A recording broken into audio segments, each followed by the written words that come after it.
To my dear mother-in-law, the woman who taught me exactly what kind of wife I never want to become. That was the sentence my daughter-in-law chose to begin her toast on my husband's 70th birthday, and I remember the exact moment the room stopped breathing, the clink of silverware fading into a silence so complete it felt like the walls themselves were listening. No one laughed. Not even my son. I was standing at the head of the dining table, my hand still wrapped around a glass of sparkling water, watching Emily smile as if she had just said something charming, something light, something worthy of applause, but the way her eyes held mine, steady, deliberate, told me this was not a mistake. It was never a mistake. The dining room looked exactly as I had imagined it for weeks leading up to that evening, the long oak table polished until it reflected the warm glow of the chandelier, the white plates aligned with quiet precision, the roast resting at the center like a promise of comfort, of family, of something that used to mean safety. Richard sat beside me, unaware of the shift that had just taken place, his smile lingering from the laughter that had filled the room only seconds before, and I realized then how quickly joy could be replaced by something colder, something sharper, something that didn't announce itself with raised voices or slammed doors, but with a single sentence that landed too cleanly to be accidental. I smiled. That's what I did. I smiled the way I had learned to smile over the years, a quiet, composed expression that revealed nothing and asked for nothing, the kind of smile that made people believe everything was fine even when it wasn't. I lifted my glass slightly, as if acknowledging her words, as if I were part of the joke, and I noticed how Daniel avoided looking at me, his attention suddenly fixed on the tablecloth, on the fork in his hand, on anything that would excuse him from choosing a side out loud. That was when I understood something I had been unwilling to name for months, maybe longer. This was not about a careless remark. This was not about nerves or awkward humor or a poorly timed attempt at being witty. This was something that had been building quietly, carefully, beneath the surface of polite conversations and holiday dinners hidden in the spaces between words, in the pauses that lasted just a second too long. I remember thinking as I set my glass back down, that the silence in that room felt familiar, like something I had experienced before without fully recognizing it, like a crack in a wall that had been there all along but only now had grown wide enough to see through. 6 months earlier, Emily had started doing something small, almost invisible. She began finishing Daniel's sentences for him, correcting him in a tone that sounded playful but carried an edge I couldn't quite define. First, I dismissed it. Young couples have their ways, I told myself. It's not my place to interfere. Then came the holidays, when she insisted on hosting Thanksgiving at their house, rearranging traditions that had belonged to our family for decades, smiling sweetly as she explained how modern families need modern routines. I agreed, of course. I always agreed. Seemed easier that way. Less disruptive. Less likely to create the kind of tension that lingers long after the meal is over. But I remember standing in her kitchen that afternoon, watching her direct everything with a calm authority that felt rehearsed, as if she had already decided what this family would look like with or without my approval. And Daniel, my son, stood beside her, nodding along, offering the occasional laugh, the occasional glance in my direction that never quite reached my eyes. Back then, I told myself it was just adjustment. Just change. Families evolve. People grow. That's what I believed. That's what I chose to believe. But standing there on Richard's birthday, with Emily's words still hanging in the air like a thin layer of frost, I realized how carefully I had been avoiding the truth. The toast wasn't spontaneous. It wasn't careless. It was placed exactly where it would be heard by everyone, where it couldn't be dismissed or ignored, where it would settle into the room and make itself at home. I looked around the table then, at the familiar faces of relatives and friends who suddenly seemed unsure of where to rest their eyes, and I understood that whatever had just begun in that moment had been set in motion long before this night. And for the first time I stopped asking myself if I was overthinking it and started asking a different question entirely. What exactly had Emily been preparing us for all this time? The conversation resumed as if nothing had happened, as if her words had not just drawn a thin line across the entire room, dividing before and after into two separate worlds, and I watched how easily everyone accepted that shift without naming it, how quickly laughter returned in softer, uncertain bursts, like guests testing whether it was safe to breathe again, and I realized that this was not the first time something had been said that should have mattered more than it did. It was simply the first time I had chosen not to look away from it, because once you see something clearly,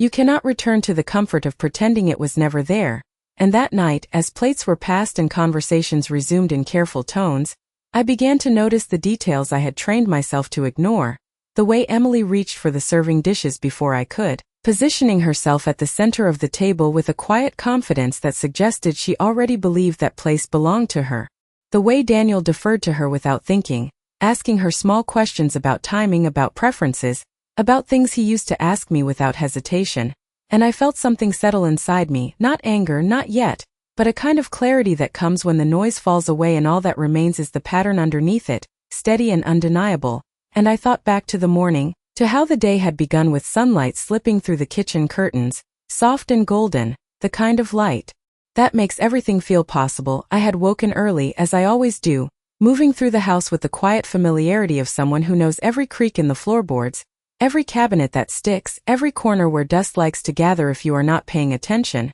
And I had prepared everything myself because that is what I have always done. I planned the menu, I set the table, I arranged the flowers, white lilies with just a hint of green, Richard's favorite. I even polished the silverware until it caught the light in a way that made the whole room feel a little more alive. And I remember thinking as I stood back and looked at it all, that this was what family meant, not the grand gestures, not the expensive gifts, but the quiet effort, the consistency, the care that no one notices until it is gone. And for a moment, I allowed myself to believe that the evening would be simple, that it would be filled with the kind of warmth that lingers long after the last guest leaves. But even then, there had been something small, something almost invisible, a hesitation in Emily's voice when she arrived, the way she paused just a fraction too long before stepping into the house, her eyes scanning the room not with appreciation, but with assessment, as if she were measuring something I could not yet see. And she had hugged me, of course, her arms light around my shoulders, her smile perfectly arranged,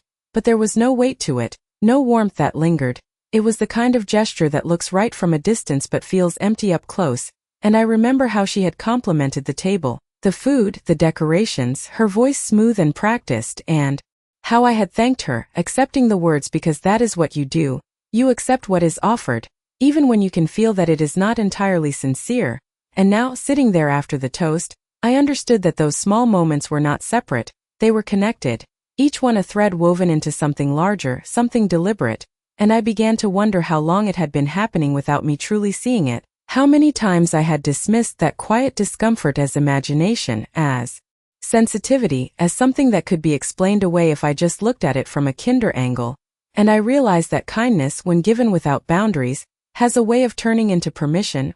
for others to step a little further, to take a little more, to reshape the space around you until you no longer recognize your place within it. And as the evening moved forward, as desserts were served and conversations drifted toward safer topics, I felt myself becoming quieter, not withdrawn but observant, listening not just to what was being said but to what was being avoided, to the spaces where truth should have been but was not. And I noticed how Emily controlled those spaces with subtle precision, redirecting conversations, interrupting gently, laughing at just the right moments to keep everything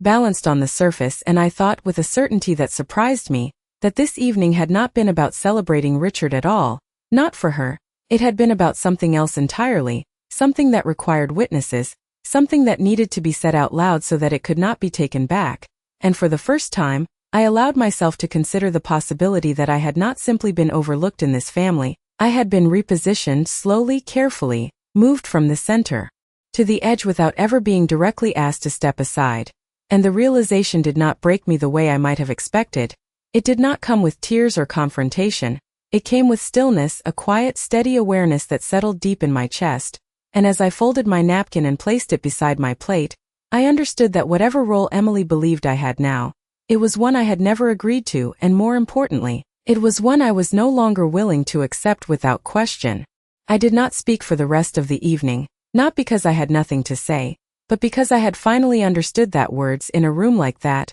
were rarely used to reveal the truth. They were used to cover it, to smooth it over, to make everything appear intact when something important had already shifted beneath the surface. And instead of adding to that performance, I chose to watch it carefully, quietly, the way you observe something fragile that might break if you move too quickly. And the more I watched, the more I began to see how precisely everything had been arranged, not just the dinner, not just the seating, but the flow of the evening itself, the way Emily guided conversations away from certain topics, The way she laughed just a second too early or too late, as if she were following a script only she could see, and I realized then that what had unsettled the room was not simply what she said, but the fact that it revealed something people had already sensed but had not yet named, and that is why no one challenged her, no one corrected her, no one stepped in to soften the edges of what she had done, because to do so would have required them to admit that there was something to correct in the first place, and it is much easier in families like ours to pretend that discomfort is just a misunderstanding,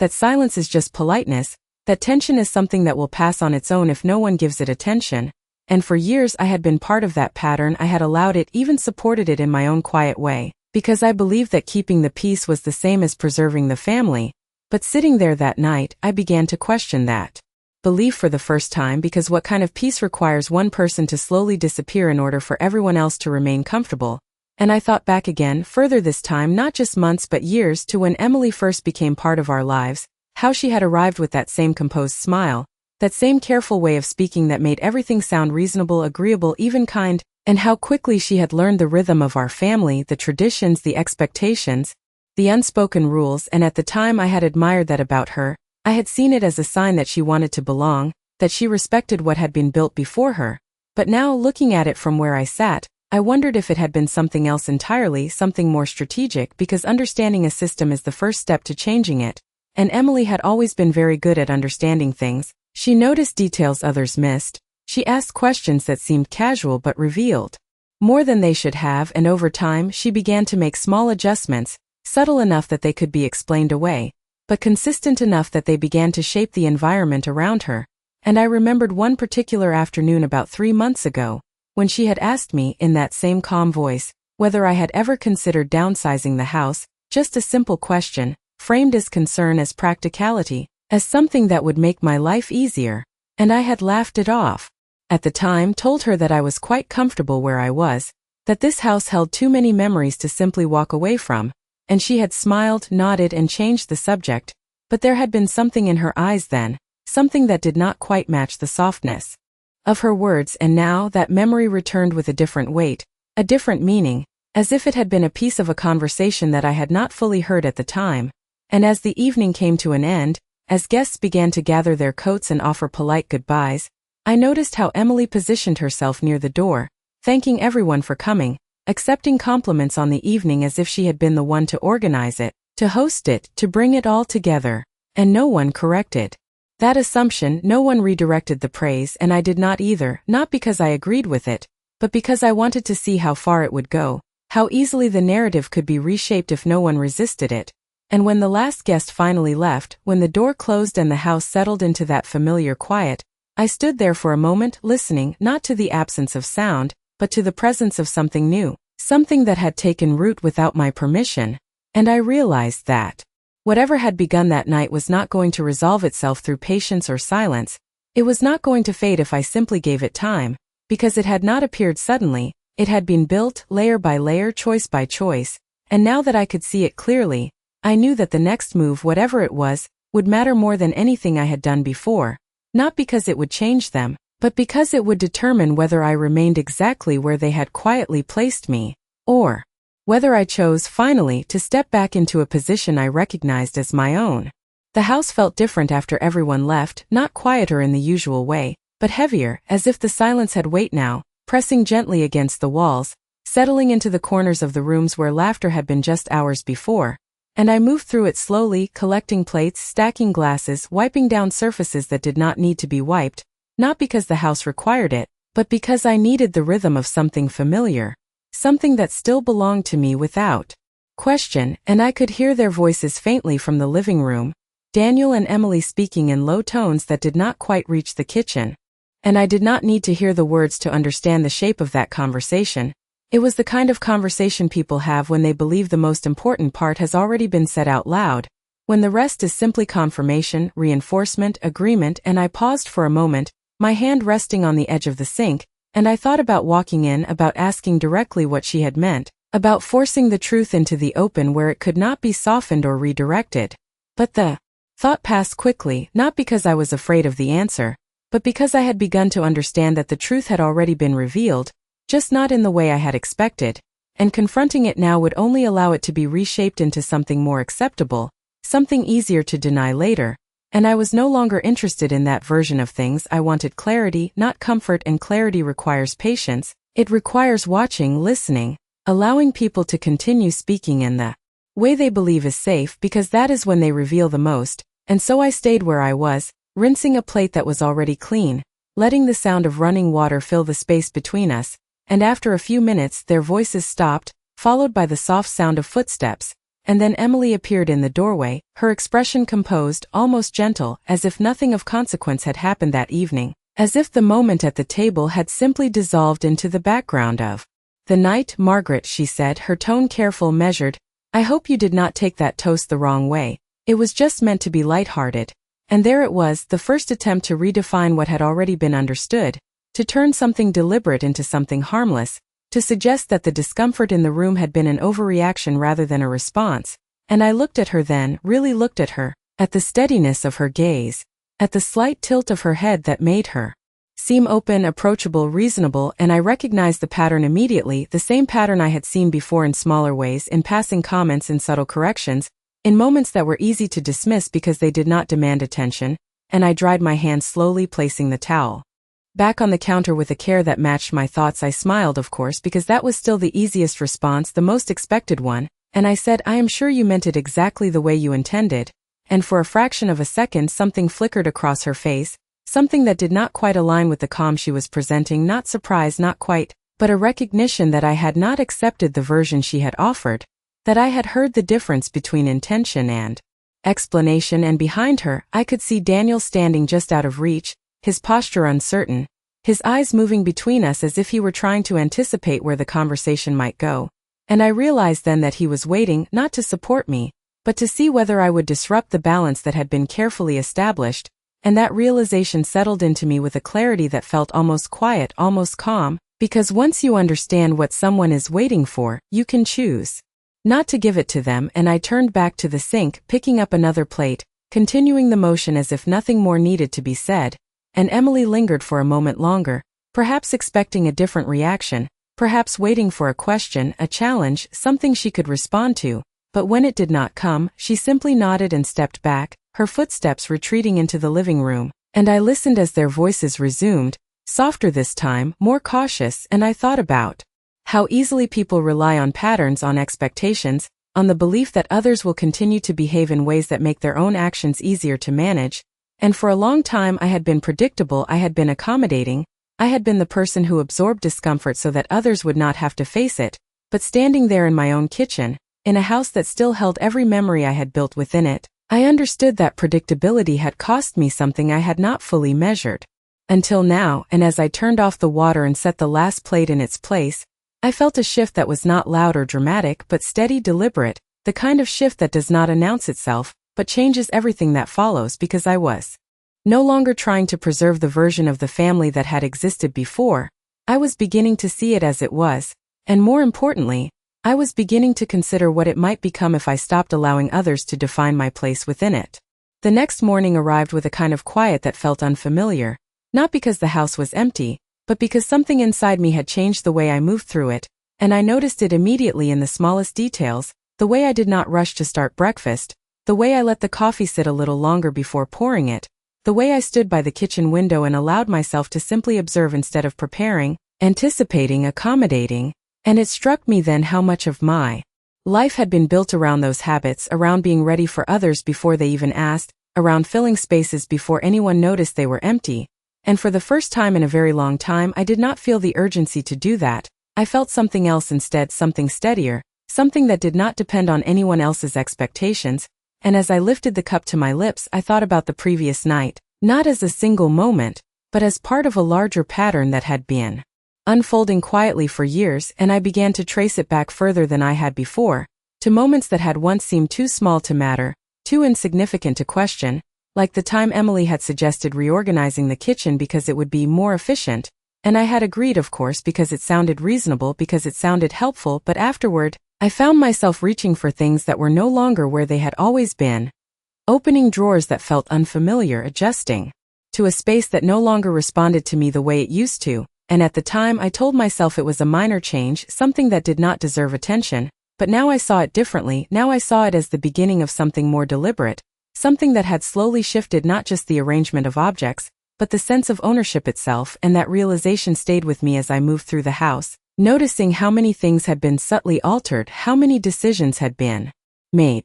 without me but around me, and how easily I had accepted them because they were presented as improvements, as progress, as something that would benefit everyone. And I wondered, not for the first time, how often control arrives disguised as convenience, how often it asks for agreement in ways that feel too small to refuse. And I thought about Daniel then, about the way he had changed over the years, not all at once, not in a way that could be pointed to directly, but gradually, like a tide that moves so slowly you do not notice the shoreline shifting until it is already different. And I remembered how he used to call me in the evenings just to check in, to ask about dinner, about the house, about nothing in particular, and how those calls had become less frequent, shorter, more distracted, until eventually they stopped altogether, replaced by brief visits that felt more like obligations than conversations. And I had accepted that too, told myself that life changes, that people grow busy, that this was normal. But now, standing there with the morning light stretching across the floor, I allowed myself to question that assumption, to consider whether what I had accepted as natural had actually been guided, influenced,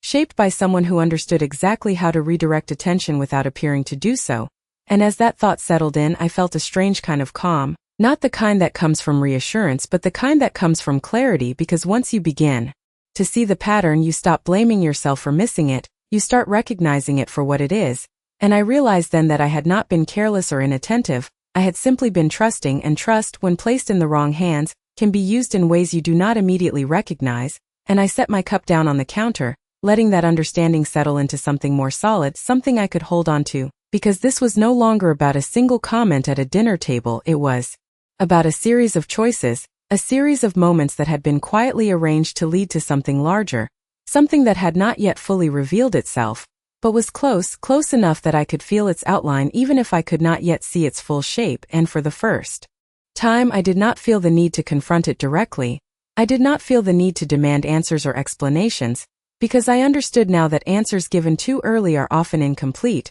often designed to satisfy rather than reveal. And what I needed was not reassurance, it was truth, and truth has a way of showing itself if you are willing to wait, if you are willing to step back and allow others to continue believing that you are exactly where they have placed you. And as I turned away from the window and looked around the kitchen that had once felt entirely my own, I realized that the most important shift had already happened, not in the house, not in the family, but in me, because I was no longer reacting to what was being presented to me. I was beginning to observe it, to understand it, and that meant that whatever came next, whatever Emily believed she had already set in motion, would not unfold in quite the way she expected. It was later that afternoon when the first real crack appeared, not in a dramatic way, not with raised voices or sudden confrontation, but in something far quieter, something that might have gone unnoticed if I had still been the person I was a week ago. Because I was in the hallway outside the study when I heard Emily's voice again, softer than usual, controlled, the kind of tone people use when they believe they are discussing something practical,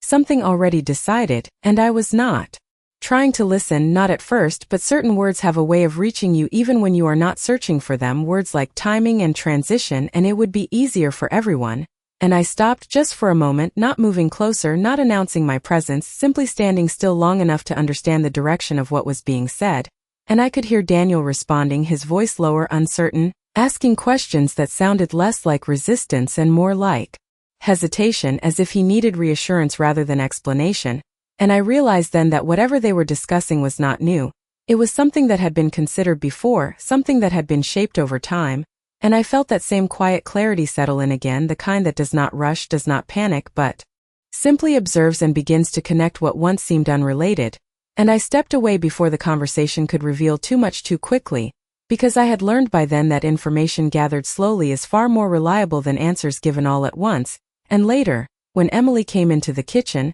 her expression calm as ever, she spoke to me about small things, about errands, about the weather, about nothing that mattered on the surface. And I responded in the same way, matching her tone, allowing the conversation to remain light, because I understood now that the surface was not where the truth lived. And it was not until she mentioned, almost casually, that she and Daniel had been looking into options, that the pieces began to align more clearly. Options, she said, as if it were a neutral word, as if it did not carry the weight of decision, and I asked her what she meant, not directly, not confrontationally, but with the kind of curiosity that invites explanation. And she smiled that same practice smile and said that they had been thinking about what would be best long-term, for everyone, and there it was again, that phrase that sounds generous but often hides something more specific beneath it. And I nodded as if I understood, as if I agreed, because in that moment agreement was not about acceptance, it was about allowing her to continue speaking freely, and she did, explaining how houses like this can become too much over time, how maintenance, space,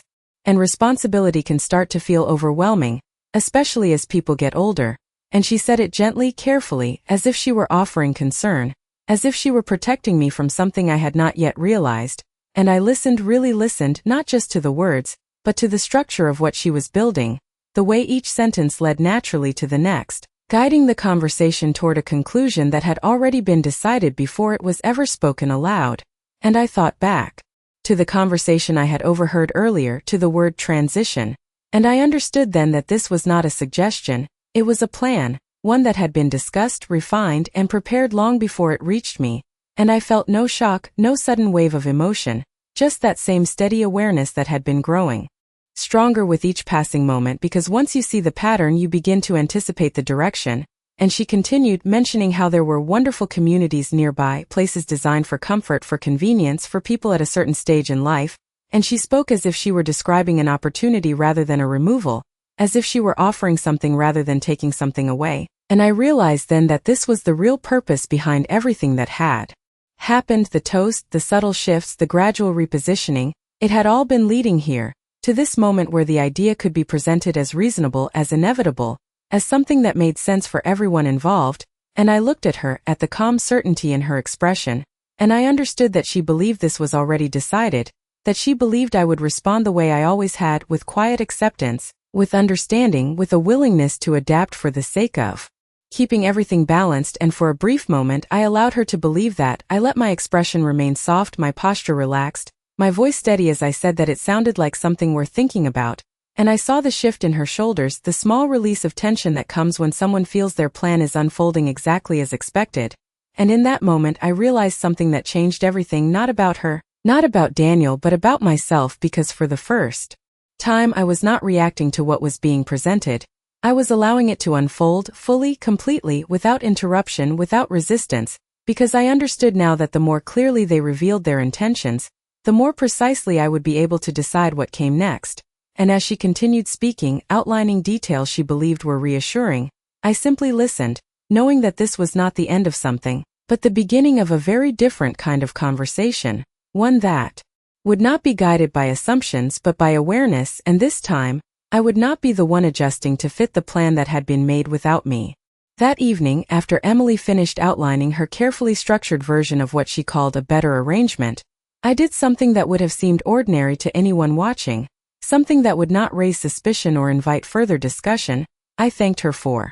thinking ahead. I told her it was thoughtful to consider long-term comfort, and I even asked a few small questions, the kind that make a conversation feel balanced, the kind that reassure the other person that they are being heard. And she responded exactly as I expected, with increasing ease, with growing confidence, her words flowing more freely now that she believed she no longer needed to persuade me, only to guide me. And Daniel stood beside her, quieter than before, but not resistant, not opposing, simply present in a way that suggested he had already accepted the direction of things, even if he had not fully claimed it as his own. And I watched them both with a calm that surprised me, not because I was unaffected, but because I was no longer reacting in the way they had anticipated. I was not pushing back, I was not asking for reassurance, I was not expressing concern. I was allowing them to continue revealing the structure of their plan. And the more they spoke, the clearer it became that this had been discussed in detail, that they had already explored options, timelines, possibilities, even financial considerations, and that realization did not come as a shock, it came as confirmation, because it aligned perfectly with everything I had begun to see, the small changes, the subtle repositioning, the quiet redirection of attention. It had all been leading to this. And as the conversation reached a natural pause, as Emily glanced at Daniel with that same subtle expectation I had seen before, waiting for him to reinforce what had already been said, I made a decision, not a loud one, not a dramatic declaration, but something far more deliberate. I decided to step fully into the role they believed I was already playing, and I said in the same steady tone I had used all evening, that it might be helpful to look at these places they were describing, just to understand what was available, just to be informed. And I saw the shift immediately, the quiet satisfaction in Emily's posture, the relief in Daniel's expression, the sense that everything was moving forward exactly as planned, and in that moment I understood something essential, that sometimes the most powerful position is not the one that resists openly, but the one that observes completely, that allows the full shape of a situation to reveal itself before deciding where to stand within it. And later that night, after they had gone to their room, after the house had settled once again into its familiar quiet, I did not go to bed right away. I sat in the living room, the same room where so many conversations had taken place over the years, where decisions had been made, where laughter had once filled the space without hesitation, and I allowed myself to think, not about what had been said, but about what had been implied, about the assumptions that had guided their words, about the belief that I would respond in a way that made everything easier for them, and I realized that their plan depended on that assumption more than anything else. It depended on my predictability, my willingness to adapt, my tendency to prioritize harmony over clarity, and for a long time that had been true, but now, sitting there in the quiet, I recognized that something had shifted in a way they had not yet accounted for, something that could not be undone simply by returning to familiar patterns, and I began to consider what I actually wanted, not what was expected, not what was convenient, but what was true for me. And the answer was not complicated, it did not require long reflection. It was something I had known all along but had not fully claimed. This house was not just a place, it was a record of my life, of the years I had spent building something stable, something meaningful, something that did not belong to anyone else's vision or convenience, and the idea of leaving it, of stepping aside so that others could reshape it according to their plans, no longer felt like a reasonable adjustment. It felt like a quiet erasure, and I realized then that the question was not whether their plan made sense, the question was whether I was willing to accept it. And for the first time, the answer did not come with hesitation. It came with a calm certainty that settled deep and steady. And as I stood up and turned off the lights, as I moved through the house that still responded to me in every familiar way, I understood that whatever they believed had already been decided, whatever they assumed would unfold without resistance, was about to meet something they had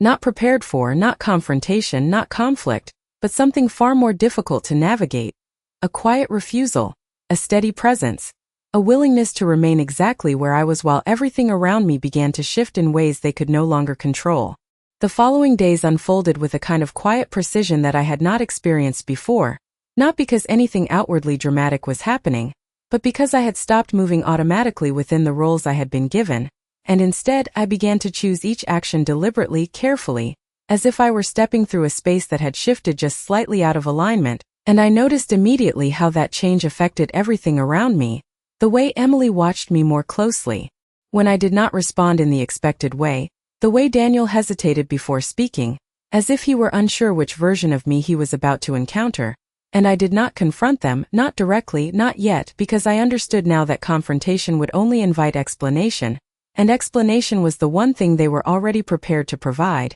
What they were not prepared for was stillness, was the absence of reaction, was the quiet space where their assumptions could no longer rely on my participation. And so I continued as I always had on the surface. I prepared meals, I kept the house in order, I greeted them with the same calm presence, but beneath that surface, something had shifted in a way that neither of them fully understood, because I was no longer accommodating their narrative, I was observing it, allowing it to unfold without interference, and it did not take long for the first signs of strain to appear. Not in anything they said directly, but in the small adjustments they began to make, the way Emily started to revisit the conversation about options more frequently, each time with slightly more detail, slightly more emphasis, as if she were trying to move it forward without appearing to push, and I responded in the same measured way each time, acknowledging, considering, but never committing, never confirming, and I could see how that unsettled her, how it disrupted the rhythm she had expected, because her plan had been built on a timeline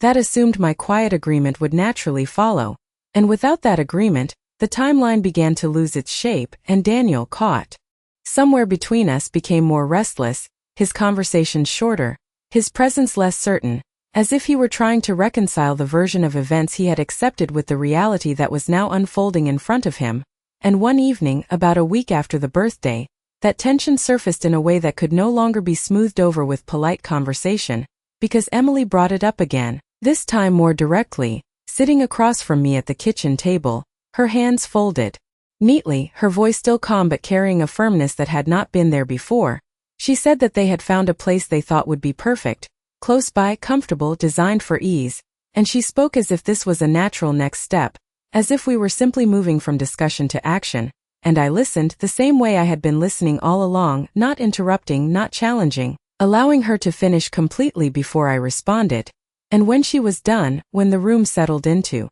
that brief pause that always follows a prepared statement, I asked her a single question, not sharp, not confrontational, but clear. I asked her when they had decided that this would be happening, and for the first time since this began, she did not answer immediately. She hesitated just for a moment, and in that moment I saw something shift in her expression, something that revealed the gap between what she had planned and what she had expected from me. Because the question was not one she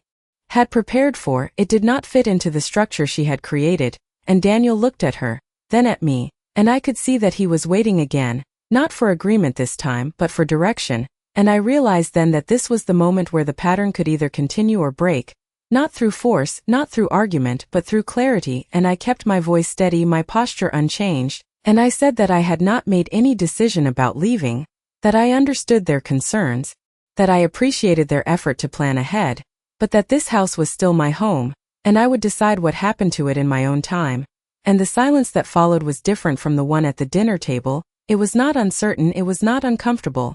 It was precise, defined, as if something had finally been placed exactly where it belonged, and Emily's expression did not change dramatically. She maintained her composure, but the confidence that had guided her before was no longer as steady, because for the first time, the outcome she had anticipated was no longer guaranteed, and Daniel, standing there between us, seemed to understand that as well, because he did not speak. He did not try to soften the moment or redirect it. He simply stood there, absorbing the shift, and I realized then that this was not the end of anything. It was the beginning of something they had not prepared for. A situation where I was no longer quietly adjusting to fit their plans, but calmly defining my own place within them. And as I stood up from the table and moved toward the sink, continuing the evening as if nothing more needed to be said, I understood that the balance they had relied on had changed. Not loudly, not dramatically, but in a way that would shape everything that followed. The days that followed did not erupt into conflict the way some stories might suggest. There were no raised voices echoing through the house, no doors closing harder than usual, no dramatic declarations that forced everything into the open. Instead, what settled in was something far more telling, a quiet recalibration, a shift in behavior that revealed more than any argument ever could, because Emily stopped bringing up the subject as frequently. But when she did, it was with a different tone. Less assured, more cautious, as if she were testing the ground before placing her weight on it, and Daniel, who had once stood beside her with a kind of passive agreement, began to move differently as well, lingering longer in conversations with me, asking questions he had not asked in years about the house, about how long I had lived here, about the small details he used to know without needing to ask, and I answered him calmly, not with accusation, not with disappointment, but with the same steady clarity I had come to rely on, because I understood now that this was not a moment that needed to be won. It was one that needed to be understood fully by everyone involved, and understanding does not come from pressure, it comes from time, from space, from the quiet presence of something that refuses to be reshaped simply because it is more convenient that way. And one afternoon, about 2 weeks after that conversation at the kitchen table, Daniel came to me alone, standing in the doorway of the living room with a hesitation that reminded me of the boy he used to be, unsure of how to begin, unsure of what he might hear in response, and he asked me, not directly about the plan, not about moving or selling or changing anything, but something much simpler. He asked me if I was happy here, and the question itself might have seemed ordinary, but I could hear what was beneath it. I could hear the doubt that had begun to surface, the realization that perhaps what had been presented to him as reasonable had not accounted for everything, and I looked at him for a moment before answering, not because I needed time to decide, but because I wanted him to see that the answer mattered, that it was not something I would offer lightly or dismiss casually, and I told him the truth. I told him that this house was not just a place where I lived, it was a place where I had built a life, where I had raised him,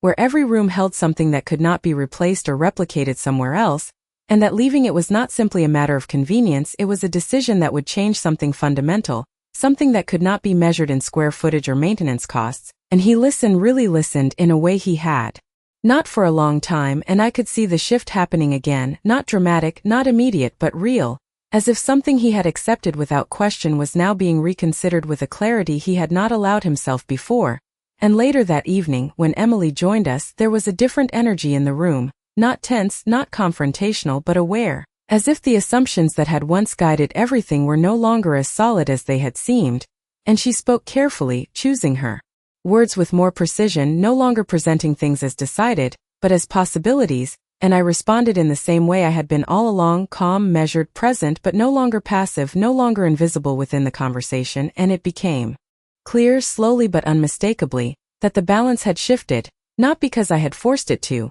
but because I had stopped allowing it to be defined without me. And as the evening settled into its usual rhythm, as the dishes were cleared and the lights dimmed, I felt something settle within me as well, not relief, not victory, but a quiet sense of alignment, as if I had finally stepped back into a position that had always been mine. And I understood then that what had begun with a single sentence at a dinner table had revealed something much larger, something that could not be undone by ignoring it or softened by explaining it away. It had revealed the importance of presence, of clarity, of knowing when to speak and when to remain silent, and more importantly, it had shown me that being underestimated is not a weakness unless you accept it as one, because sometimes the most powerful response is not to react in the moment, but to remain steady long enough for the truth to unfold on its own. And as I turned off the last light and stood for a moment in the quiet of the house, I realized that nothing had been taken from me, not really, because what mattered had never been something they could decide for me. It had always been something I chose to hold. And now finally I was holding it without hesitation, without apology, exactly where it belonged.